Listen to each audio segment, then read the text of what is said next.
తెలంగాణ రాష్ట్ర ప్రభుత్వ పరిధిలో నడుస్తున్న పాఠశాలలో రాణించిన ప్రతిభ కలిగిన 10/10 మార్కులు సాధించిన విద్యార్థులను ఈరోజు రాష్ట్ర స్థాయిలో రవీంద్ర భారతికి ఆహ్వానించి వారిలో ఉన్న ప్రతిభను, వారిలో ఉన్న పట్టుదలను ఈ వేదిక ద్వారా లక్షలాది మంది విద్యార్థులకు ఒక స్ఫూర్తినివ్వాలన్న ఆలోచనతో ప్రభుత్వ పాఠశాలల్లో ఉన్న విద్యార్థులు రాణించగలరు అని చెప్పడానికి కార్యక్రమాన్ని ఏర్పాటు చేసి, ఈ కార్యక్రమంలో మా విద్యాశాఖ అధికారులతో పాటు ఎమ్మెల్సీ రఘువతం రెడ్డి గారు, వేం నరేందర్ రెడ్డి గారు, మాజీ అడ్వకేట్ జనరల్ ప్రకాష్ రెడ్డి గారు, ఇతర పెద్దలందరూ, విద్యార్థుల తల్లిదండ్రులందరూ ఈ కార్యక్రమంలో పాల్గొని ప్రభుత్వ పాఠశాలలో ఎవరికంటే తీసిపోవు అవకాశం వస్తే తమ ప్రతిభను ప్రదర్శించగలరని నిరూపించినందుకు ఈ కార్యక్రమాన్ని ఏర్పాటు చేసిన వందే మాతరం ఫౌండేషన్ రవీందర్ గారికి, మాధవ్ రెడ్డి గారికి మనస్ఫూర్తిగా అభినందనలు తెలియజేస్తున్నాను.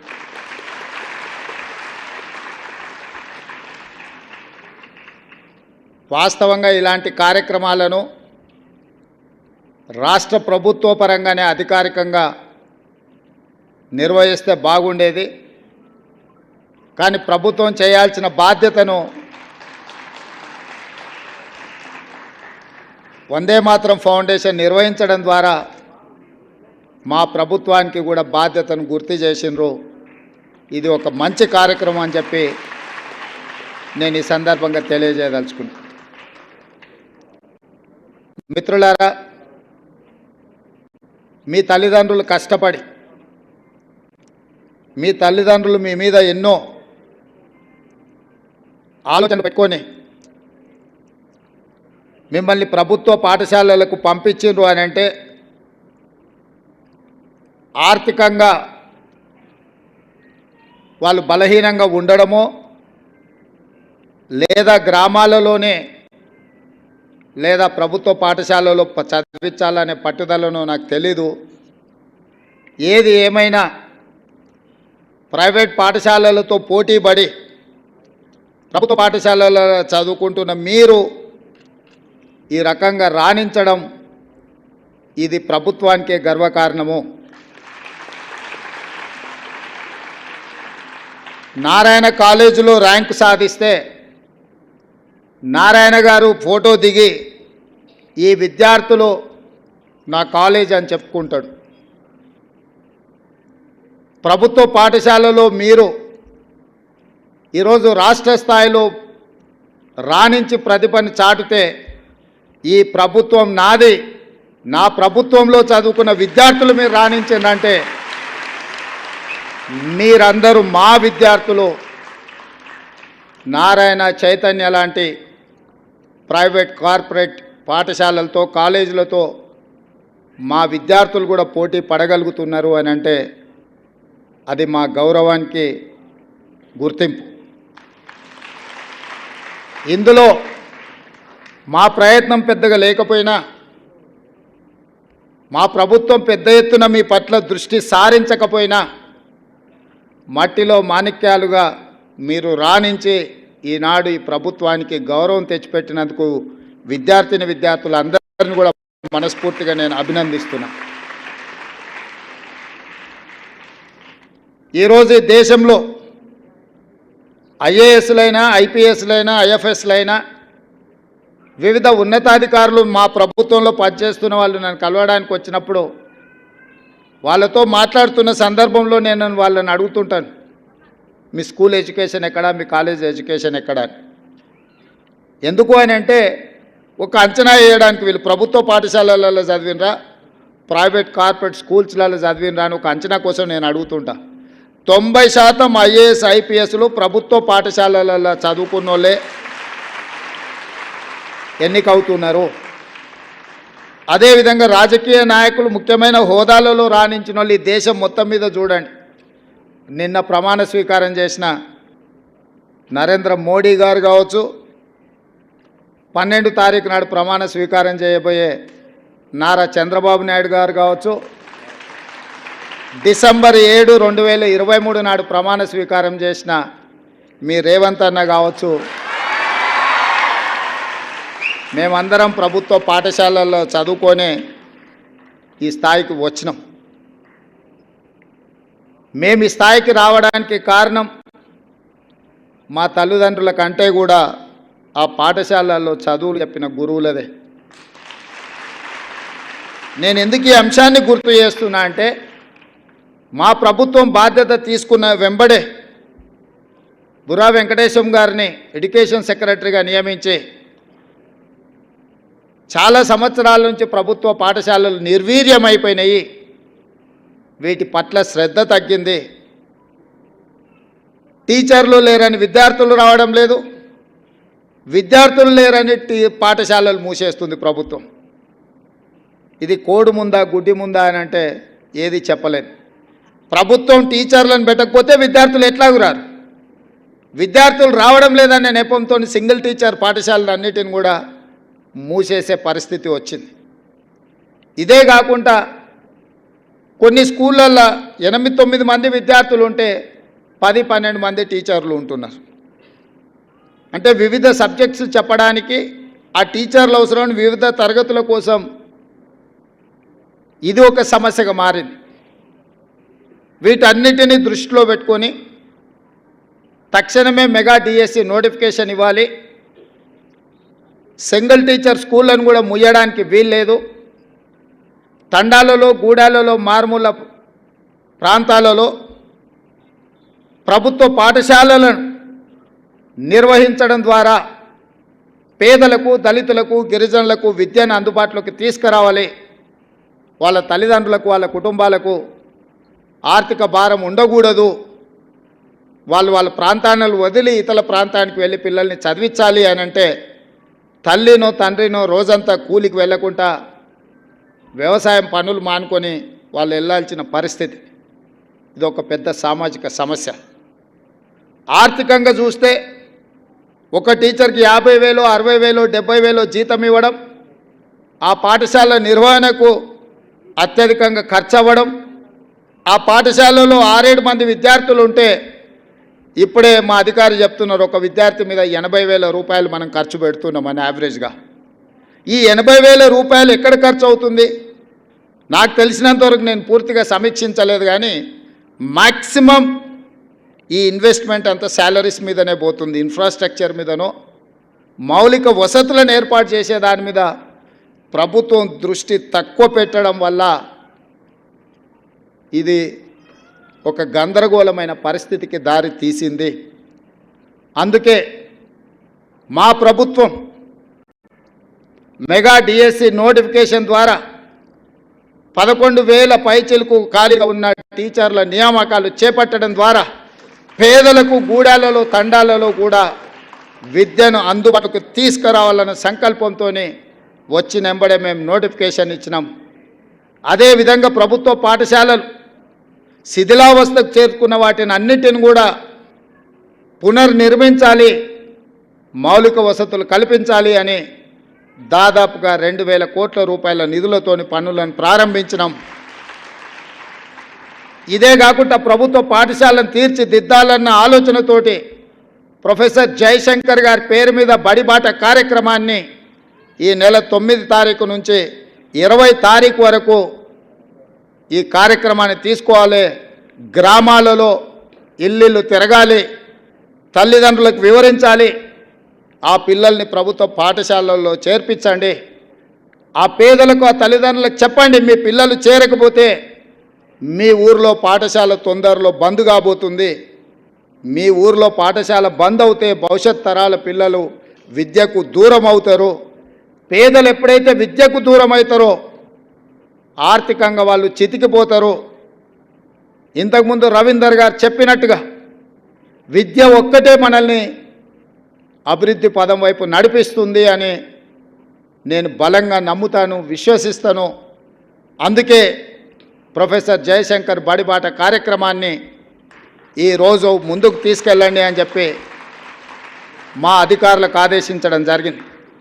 ఇదే కాదు, గ్రామాలలో ఉన్న పాఠశాలల యొక్క నిర్వహణ, మధ్యాహ్న భోజనం నుంచి బడి పిల్లలకి ఇచ్చే బట్టల వరకు ప్రతి బాధ్యత సెల్ఫ్ హెల్ప్ గ్రూప్లకు, అక్కడ ఉండే మహిళా సంఘాలకే అధికారికంగా నేను జీవో ఇచ్చి వాళ్ళకే అప్పచెప్పినాం. ఇవాళ ప్రభుత్వ పాఠశాలలో చదువుకునే పిల్లలకు ప్రభుత్వం ఇచ్చే డ్రెస్సులు మహిళా సంఘాల వాళ్ళే కుట్టి అక్కడ ఉండే విద్యార్థులకు ఇచ్చే విధంగా వాళ్ళకే ఇచ్చినాం ఈరోజు.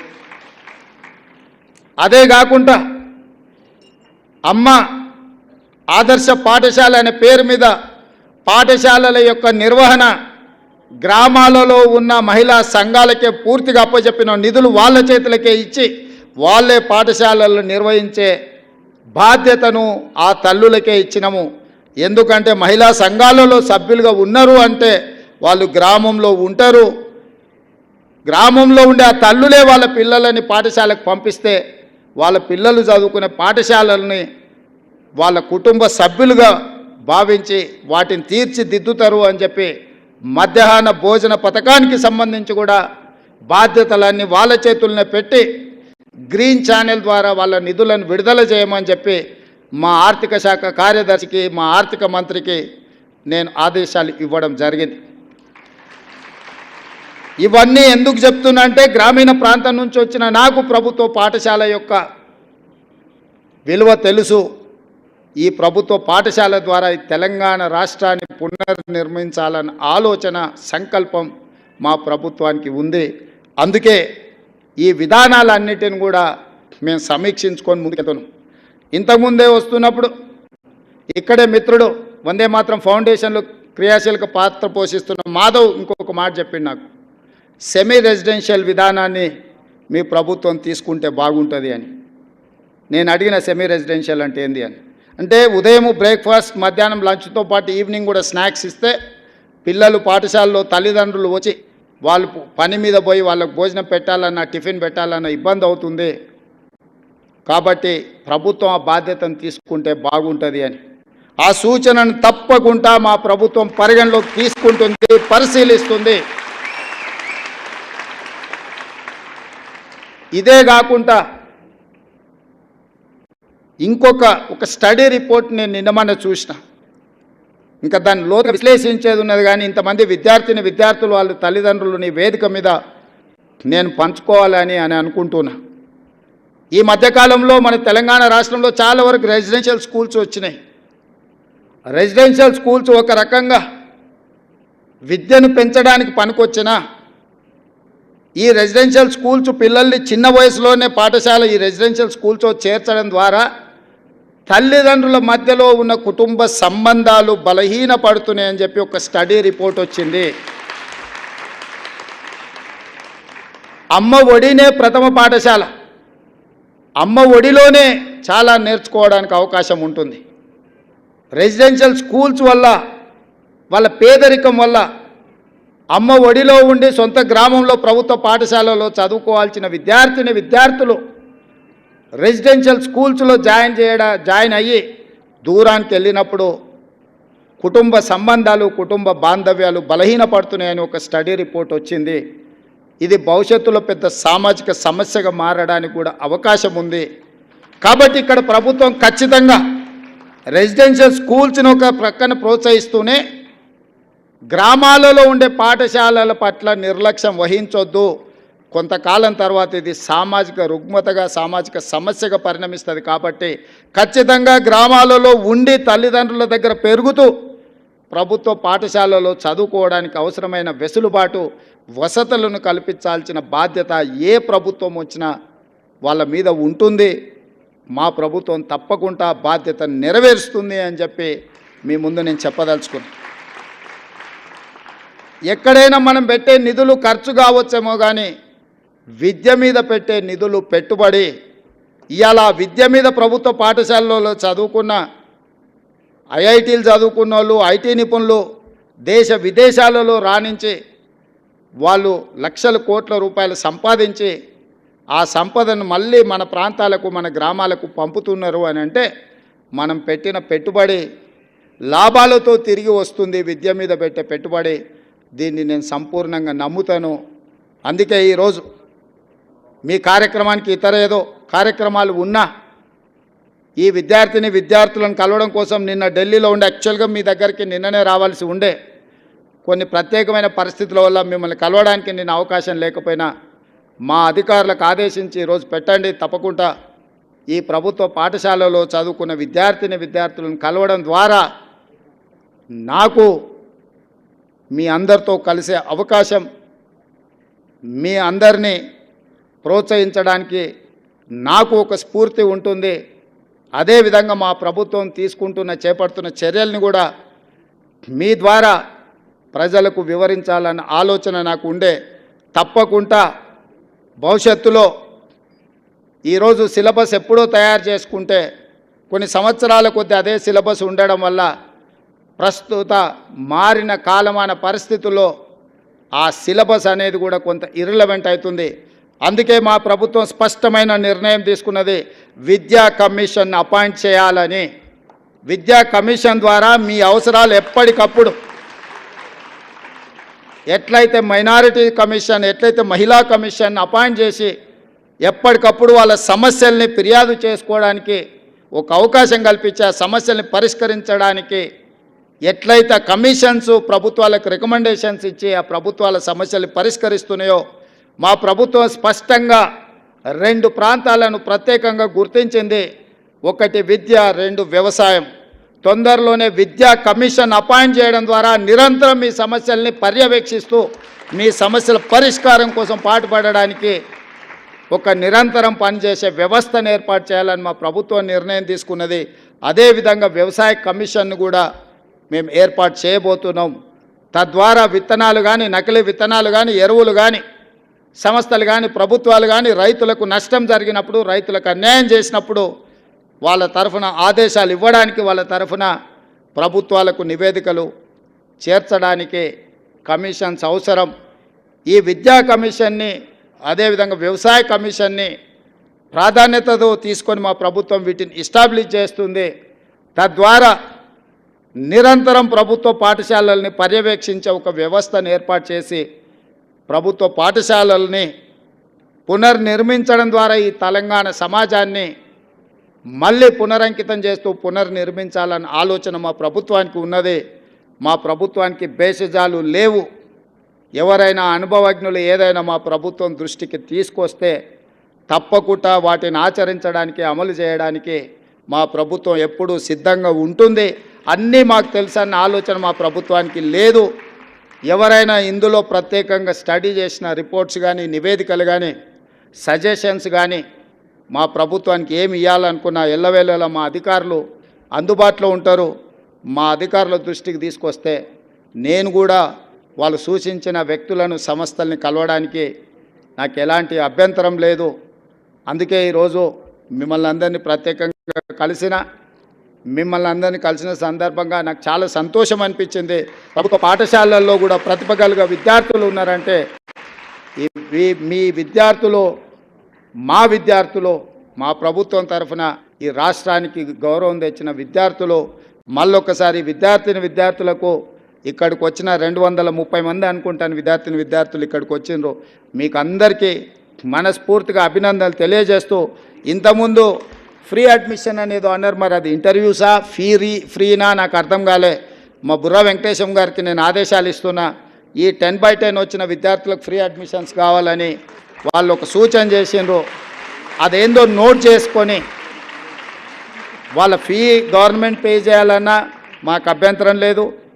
రెసిడెన్షియల్ కాలేజీలలో వాళ్ళ అడ్మిషన్లు అయినా తక్షణమే ఆ అడ్మిషన్స్ ఎట్లా వాళ్ళకి ఇప్పించాలనో మా సెక్రటరీ గారు ఇమ్మీడియట్గా దాని మీద దృష్టి పెట్టాలి. భవిష్యత్తులో కూడా ఈరోజు 10/10 సాధించిన విద్యార్థులకు నా సూచన, మళ్ళీ ఇంటర్మీడియట్లో కూడా స్టేట్ ర్యాంక్స్ తీసుకొని రావాలి. చాలామంది 10th క్లాస్లో బాగా వస్తారు, బాగా చదువుకున్నామని ఇంటర్లో జాయిన్ కాగానే కొంత విద్య పట్ల నిర్లక్ష్యం వహిస్తారు. ఈ 10th క్లాస్లో వచ్చిన గవర్నమెంట్ స్టూడెంట్స్ అందరూ ఇంటర్మీడియట్లో కూడా 12th క్లాస్లో కూడా మీరు మంచిగా రాణించాలి. మీరు భవిష్యత్తులో డాక్టర్లు, లాయర్లు, ఇంజనీర్లు, ఐఏఎస్లు, ఐపీఎస్లు కావాలని మేము ఆకాంక్షిస్తూ మీ అందరికీ ఈ ప్రభుత్వం అండగా నిలబడుతుంది. సమస్యల్ని పరిష్కరిస్తాం. ఉన్న సమస్యలు, నిరంతరంగా ఉండే సమస్యలు, వీలైనంత మేరకు మీ సమస్యలను పరిష్కరించి మీకు మా ప్రభుత్వం ఉన్నది, ప్రజాప్రభుత్వం ఉన్నది, ఈ రాష్ట్రంలో ప్రజాపాలన జరుగుతున్నదనే నమ్మకం, విశ్వాసం కల్పించే విధంగా మా ప్రభుత్వం ముందుకు వెళ్తుందని తెలియజేస్తూ మీ అందరి దగ్గర సెలవు తీసుకుంటున్నాను. జై హింద్.